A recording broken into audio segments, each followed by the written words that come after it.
morning. We are on the top of 12a of Moed Katan. So Amar Shmuel taught that with respect to Shabbos, we know that you're not allowed to ask somebody to do work for you on Shabbos, even if they're not of the Jewish faith. But Mikabel Kibolas, but let's say you give them a contract for a job. So you pay them for a general job. You don't care when they do it. So then, if they're within the city limits, within the 2,000 amos that you're allowed to walk on Shabbos, then also it's prohibited, because then people are going to think that, oh, you asked them to do the work on Shabbos. But outside the city limits, then it's mutar, it's going to be permitted. Amar Papa even if it's outside the city limits, we only say that it's going to be prohibited. When do we say if it's outside the city limits that it's permitted? If there's no city that's close by. If there's a city that's close by, also it's prohibited. And even if there's no city nearby, also we don't say that it's permitted. When do we say that it's permitted under those circumstances? On Shabbos and Yantif. Because people don't often go there because they can't walk that far on Shabbos and Yantif. The shlichi inchi, the azli v'asu asam al where people can travel and there people frequently go there. Also, it's going to be prohibited. Marzucha Breder of Nachman banale apadna. It's a Marzucha, the son of Rav Nachman. He built a apadna, a very large house. Mikabel kiboles chutz l'tchum. He built this large house, but it was built on Shabbos using these contractors. But it was outside the city limits, so it was permitted. But still, Ikla Rav Safar, Rav Huna, Rav Barchina, Rav Safar, Rav Huna, Barchina, they came there and they refused to go into it. And some say that Marzutra himself didn't go into it. So the Gemara says, but why? But didn't Shmuel say that outside the Tzlum, it's going to be permitted to go into this, into a work that was done by contractors? It's permitted to use it. So the Gemara says, well, the problem was Adam Chashav Shani. Marzucha Breder of Nachman was a distinguished person. Distinguished person is different. He's a higher standard, and therefore he shouldn't used it. Some say no, he wasn't just using them as contractors. Not that he was a distinguished person, but the problem was he was actually supplying them the materials, and so that's the reason why they had a problem with what happened. So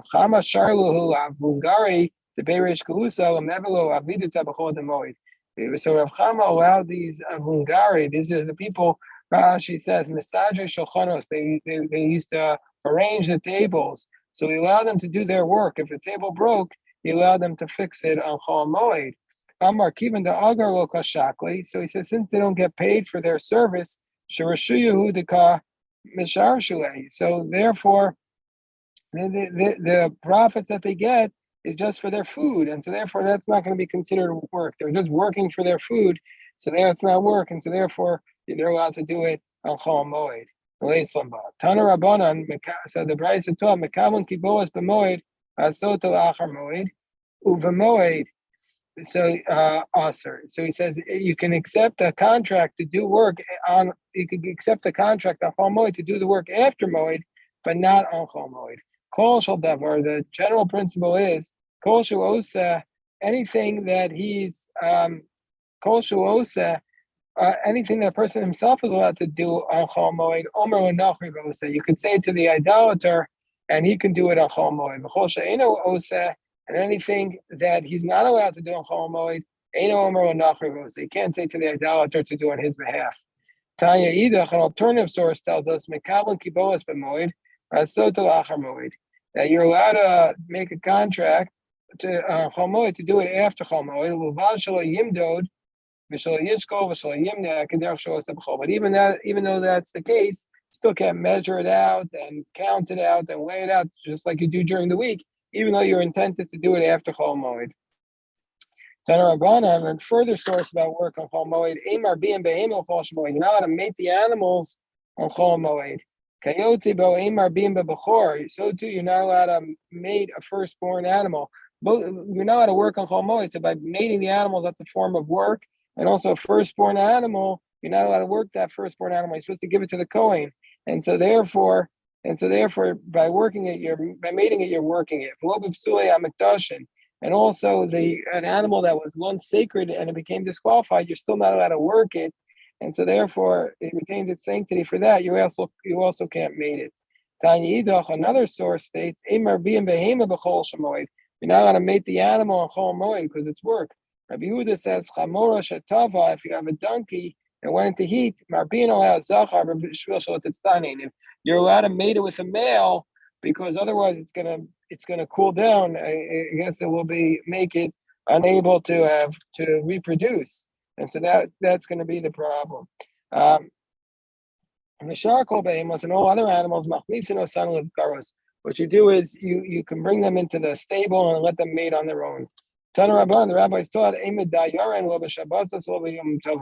you're not allowed to fertilize your fields on Shabbos and Yom Tov by bringing the animals in there, and not a Chol Moed. And if the animals came on their own, or else some say that if the idolaters on their own brought the animals into your fields in order to fertilize the field without asking you, mutter. It's permitted, son, but you're not allowed to help them. You're not allowed to give over a shomer, you're not allowed to do a watchman to watch the flock, which would encourage them to do it. But Sachir Shabbos, or Sachir Chodesh, or Sachir Shana, or Sachir Shavua, but if the person was hired for a regular period of time, like a week, a month, a year, then under those circumstances, Messiah or son, you can assist them. Shomer and you can give them a watchman to guard it. And the reason is because under those circumstances, we're going to say that the person is clearly not, he's working for himself because you hired him for a period of time, so he's not doing every day for you. Rabbi Omer b'Shabbos b'Tova. Rabbi says that on Shabbos, if you want to help him, you're allowed to help him if as long as if a person wants to help you, he can help you as long as the only thing you're giving him is a favor, meaning to say you're not paying him, you owe him a favor. And b'Yom Tov b'Mizonos, you can help him for food on Yantif, and b'Chol Moed, what can you help him for? B'Sar, you could pay him. And I'm Rabbi Yosef Hilchos HaKarevi. The law is like Revi. Okay, so now we're up to the mission. The previous mission we had discussed that you're allowed to if the olive oil was started and then you became a mourner, then you can complete the service on when you're a mourner or a Chol Moed, so it doesn't, or if an accident happened and you couldn't complete it before Chol Moed, you're allowed to do it on Chol Moed so it doesn't get ruined during your mourning. So now we say the same laws that relates to wine. If you have your wine in the stage of the wine process where if you don't complete it, it's going to get ruined, it's going to ferment. And what happened was and you became a mourner, or an accident happened, a mourner, or with respect to Chol Moed, an accident happened, or the workers didn't show up on time. You can finish it properly, the Gav Kedarko, and you could seal up the barrel, no problem. Rabbi Yossi says just do it regularly. Rabbi Yehuda Omer Oslo Limudim B'Shvil Yachas. Maybe this says no, you can finish it, but do it only indirectly. You have to teach him how to do it with like a shina, do it differently, so you can't do it in the normal manner. So it says the Gemara Tzricha, we need both cases. We need the case of the olive oil and the case of the wine. Diashmin and Kamaisa. If we just have the case of the olive oil, in that case, Rabbi Yossi says you can finish it. Mishum the Mishcha, not fish pseida, because the olive oil is worth more, and it's going to have a great loss. Of a chamer, though enough fish pseida, but wine, which is not such a great loss. Rabbi Yehuda, I might say that we'll agree with Rabbi Yehuda's position that you have to do a shina, you have to do it differently. If we just have the case of the wine, I would say, but he come Rabbi Yehuda. In that case, Rabbi Yehuda says that it's not allowed over bahach, but in this case, maybe you'll agree with Rabbi Yossi that you could do without a shinoi by the case of the olive oil. So therefore, you need both cases. Who is the one who says by Chol Moed that you don't need? Who is the one who says you do need to do it with a shinoi? The local Rabbi Yossi. That is not like Rabbi Yossi. Rabbi Yossi does not say. Rabbi Yossi says you don't need a shinoi. You don't need to do it differently if it's a loss on Chol Moed. Rabbi Yosef, Rabbi Yossi. He says the law is like Rabbi Yossi. He says, what about sealing up a barrel of beer on Chol Moed? Amar lahu. So when they asked this question to Rav Nachman Yitzchak, he said, Sinai Amar Lachak Rav Yossi. He said, Sinai, which is a reference to Shas Rav Yosef. Rav Yosef is called Sinai because he knew all the sources like they were given at Sinai. So he said the laws like Rabbi Yossi. The Shiva Bachars responded back to Rav Nachman Bar Yitzchak, Rabbi Yossi b'chamra. Yeah, maybe Rabbi Yossi said that by wine you don't need to make a shinoi, but by shechra, mi amar. Does he say it by beer also? So Rav Nachman responds, Chamra time am I. What's the reason why by wine he says you don't need a shinoi? We shouldn't have because you're going to lose a lot of money. Shechra nami is b'pseda. Well, beer also you're going to lose money if you don't seal it up. Abai said, my mother told me. This refers to his adopted mother because his biological mother died during birth. So he said, Bar shis save v'shia mibar tamne v'shia. He said, if you have 6 barrels and they're sealed, 6 barrels of 6 seah of beer and they're sealed is better than 8 that are not sealed. So Amar Rav Cham Bar Guri Amar Rav Hilchos Moed Hilchos Kutim. The laws of the Chol Moed are like the laws of Kutim. Kutim is a reference to people who converted and we're not sure if their conversion was valid. So throughout the Talmud, there's a lot of unique laws relating to the Kutim because at different stages in history, they had different laws and different locations, they had different laws. Also, Kutim became a term that the censors used when they didn't want to write a Gentile, they wrote Kutim or for idolaters. So the laws of Chol Moed are like the laws of Kutim b'Halacha. So what does that mean? So it says Daniel Bar Katina, it's to say that each of these laws are separate, they're cut off, they're unique, and you can't learn from one law of Kutim to another law. So too by Chol Moed, you can't learn from one law to another. The Amar Shmuel Zoftin Kusta main Zoftin Chavita. Shmuel says you could seal up a jug on Chol Moed, but not a barrel. Rav Dimi Min Ardai says just the opposite. Zoftin Chavita means Zoftin Kusta. You could seal up a barrel and not a jug. So what's the reason? One was concerned about a loss of money, and he said you can only do it if you're going to lose money. Therefore, you could seal up the barrel. But the other one was concerned about not doing too much hard work, and therefore he only allowed you to seal up a jug. Abai says, no, we say that the laws of Chol Moed are like the laws of Shabbos conceptually, meaning to say what? That we're on top of 12b. Yeshman Pater Avos. So there are some that you're exempt, but they're prohibited to do, and that is like the case of not sealing up one of these barrels that you're not supposed to do it, but if you do it, you're not liable. And some of them, and some of them are completely permitted because the ones that you're allowed to do, you could do it even initially. You could do it. So it says the Gemara, Rav Huna allowed them to harvest the Chol Moed. So his son turned to him and he said to him, and he challenged him and he said, Rav Huna, but don't we say you can grind flour b'moed if you're doing it for the purpose of the festival, if it's not for the first of the festival, it's prohibited. And we also said that if something is going to be, if you're going to lose money on Chol Moed from the principle, you're allowed to do it on Chol Moed, but she'eno ava b'moed, but something that you're not going to lose money from a Chol Moed, aser, then it's going to be prohibited to do. You're not going to be allowed to do it. And when do we say this law? If something is completely separate from the ground, of a and this is the question that the Rabbi, the son of Rav Huna, is asking him. But if it's something is completely separate from the ground, I feel kulo avid, aser. Even if it's completely going to be lost, it's going to be prohibited. So therefore, and we're going to continue the source, but at this point, since this is completely connected to the ground, then it should be prohibited. How are you able to harvest it? But we finish a source. It states, if you have nothing to eat, if you don't have anything to eat, you can harvest it, pile it up, thresh it, winnow it, sift it, and grind it. So as long as you don't thresh it with cows. So Rabba turns to his father, Rav Huna, and he says, how are you allowing them to harvest? He said, Amalei Yechidahi.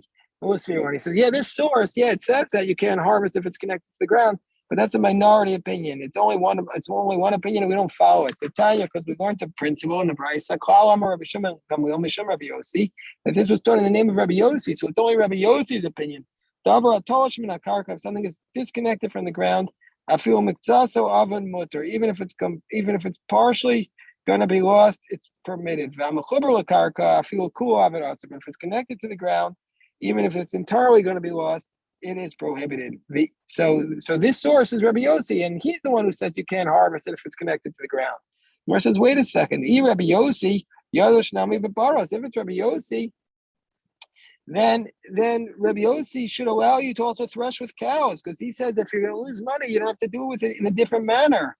So because Hama Rabbi Yitzchak Marava Montana Shino and Moed Bedavar Aved Look Rabbi Yossi. Rabbi Yossi says you don't need to do a change, so he should allow you to thresh with the cows.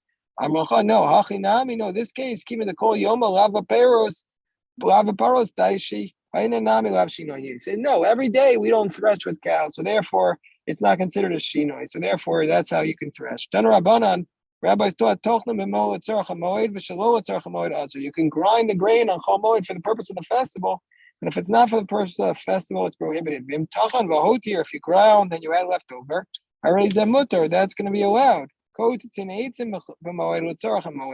can cut down the wood on chol moed from the tree for the purpose of the festival, v'shelo l'tzarach hamoed also. Otherwise, but if it's not for the festival, it's prohibited. If you cut it and you left over, mutter, then it's going to be permitted. You can brew the beer for the purpose of the festival, but not for the festival, it's prohibited. And if you brewed the beer and you left over, mutter, it's permitted. As long as you don't do it with like a trick. Say, I'm doing it for after the holiday. I'm doing it for the holiday, and now I have leftover. No, that you can't do.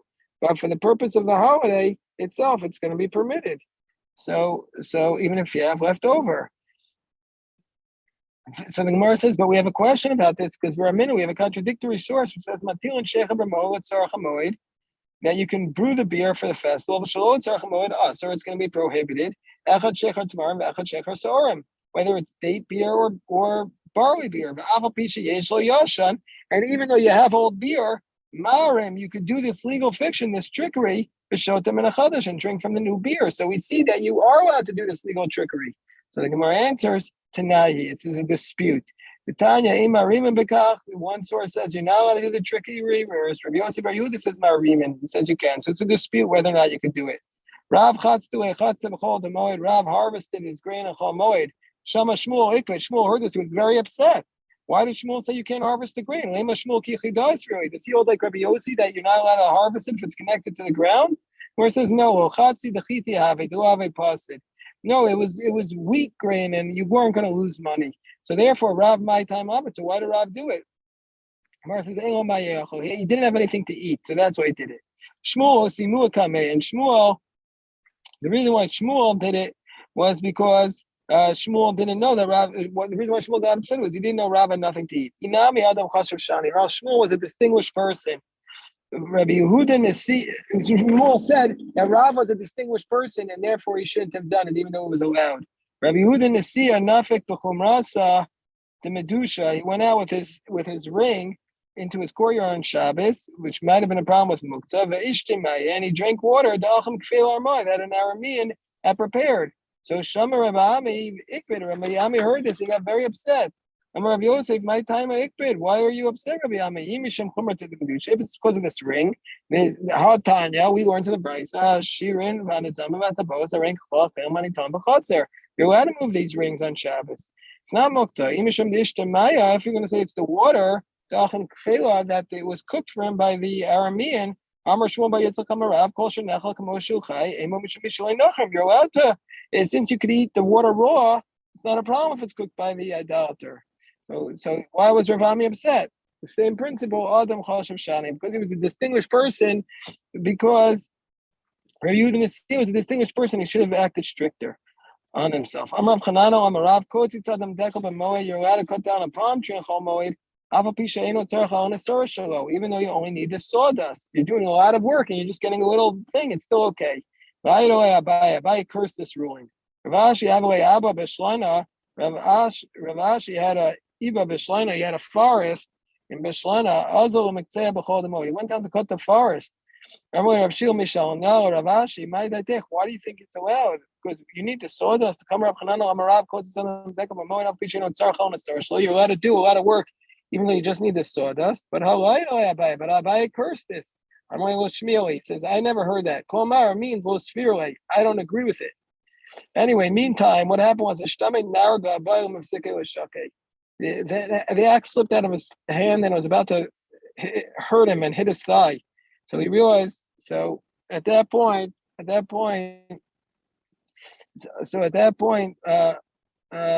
realized that this was a big mistake. Shaf gave other us. He went back home. He stopped doing it.